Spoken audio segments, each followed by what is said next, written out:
Hi, folks, and welcome to the Parenting Podcast coming to you from Dubuque, Iowa. Today, we want to talk to you about building your home on a spiritual base.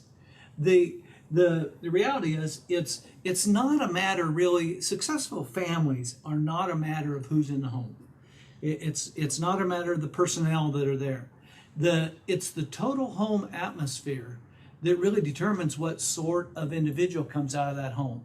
If the family is really focused on sports, for instance, one child after another is likely to come out of that home really focused on sports. Or education, we've seen this over the years, is that one child after another will head off to get a quality education because of the values in the home, the whole culture in that home.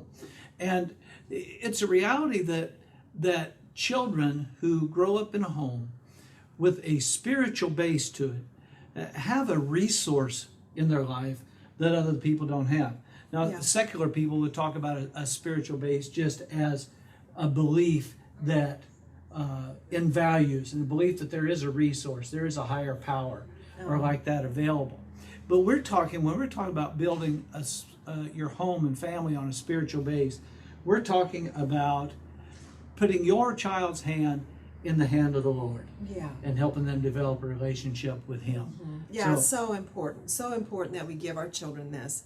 And as we talk about that, I wanted to read to you this scripture out of Mark chapter 12, and then I want to make a couple comments on it that I think will be really helpful to you. You can see something how this will relate.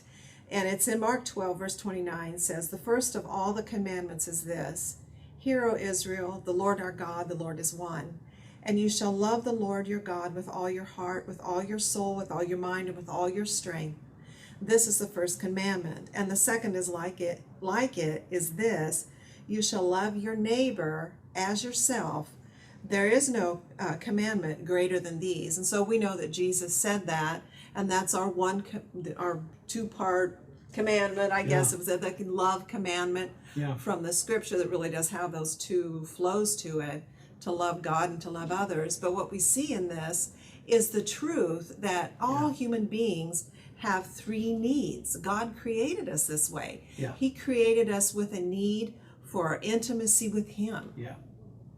Love the Lord your God with all your heart, soul, mind, and strength. And He created us to have good relationships, close relationships with other people. Love others, He said. You shall love others. But He said also you should love them as you love yourself.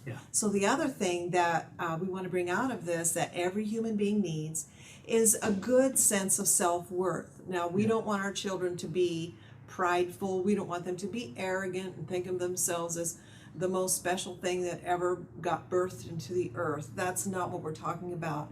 But they need to have a good, healthy estimation of themselves and not think that every mistake they make means they're a bad person or they're worthless. And children go through that because the devil lies to kids just like he lies to grown-ups. When we make mistakes, the devil comes and tells us, "You're stupid, you're worthless, you'll never amount to anything." He tells adults that, but he tells children that too. And so you'll hear little kids say sometimes, "I'm just no good." Well, we don't want to let them stay in that. We want to help them overcome that and have a good self-worth, and give them some perspective when they do make a mistake so that they realize they're not worthless just because they make a mistake.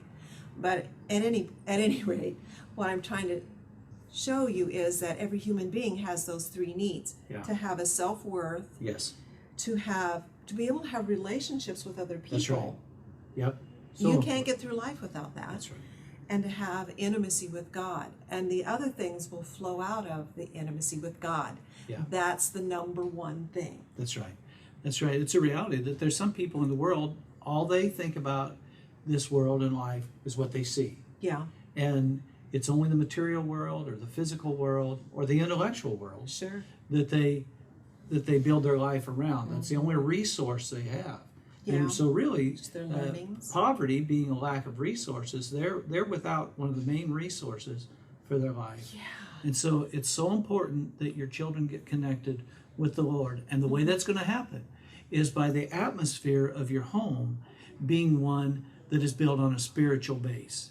And because children are going to come out of your home one after another, if you have more than one, one after, and they will have choices. They have their responses are theirs. Yeah. But as a general rule, general principle, it's the total home atmosphere that is going to decide what sort of individual your children become as they come out of your home, and whether they really become all that God has destined them to be.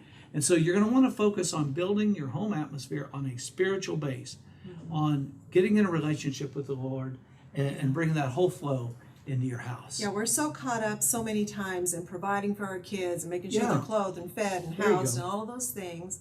That's important. Yes, that's your job, but your most important job under God is putting your child's hand in the hand of God, and so that they can walk through life and have that as a resource, There you have go. a spiritual life as a resource, so that when they go through tough times, they have someone to lean on themselves. They're not just leaning on you, you've taught them to lean on God because you've put their hand in His hand. So that's your greatest job as a Yeah. parent, is to put their hand in God's hand. There you go.